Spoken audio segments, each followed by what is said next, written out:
Друзья мои, всем привет! Этот ролик был создан не совсем привычным для меня способом.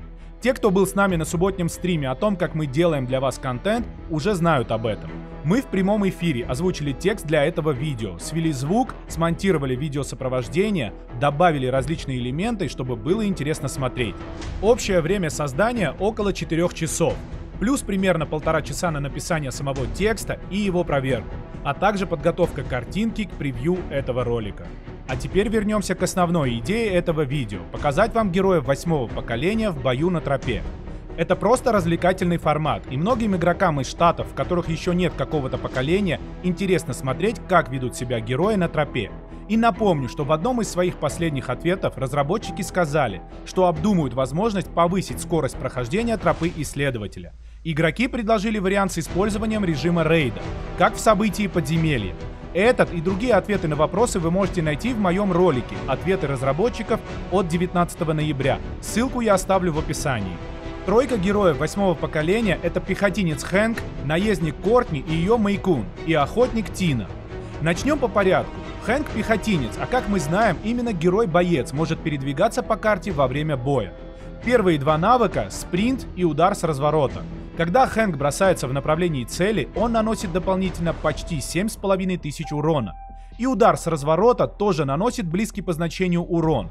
Оба этих навыка отбрасывают цель назад. В отличие от Магнуса пехотинца 7-го поколения, Хэнк отбрасывает врагов назад на большее расстояние.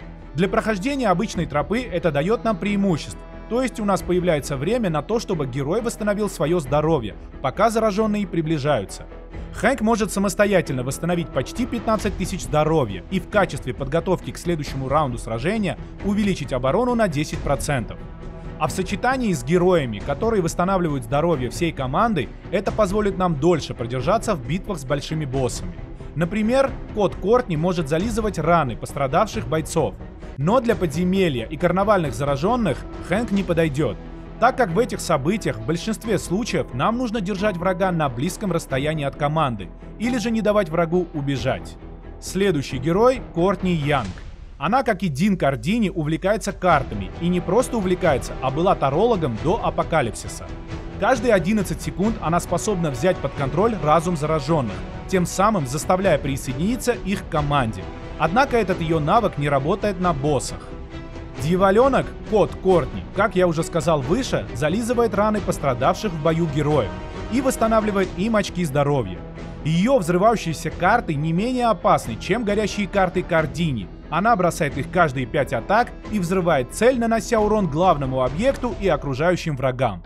И завершает тройку героев 8-го поколения Тина, герой-охотник. Как мы знаем, до апокалипсиса Тина увлекалась историей амазонских племен, поэтому неудивительно, что в ее арсенале есть бумеранг. Он поражает врагов, которые стоят на пути, и наносит почти 16 000 урона. На пораженных целях остается метка пламени, которая будет играть роль обозначения цели для третьего навыка Тины. При атаке зараженного, у которого осталось менее 50% здоровья, Тина восстанавливает себе некоторое количество очков здоровья.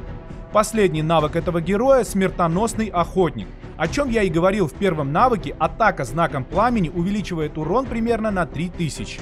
Пока что из этих трех героев на тропе исследователя больше всего мне понравился Хэнк, а именно то, как он отбрасывает врагов.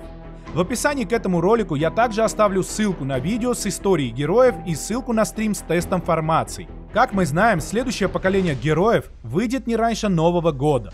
Поэтому подписывайтесь на мой канал, чтобы не пропустить выход новых роликов, и ставьте лайки. И давайте устроим небольшой опрос в комментариях, на какой главе тропы исследователя вы находитесь в данный момент.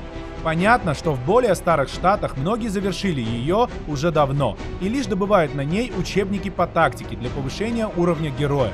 В любом случае, жду ваши комментарии. Берегите себя, всем пока!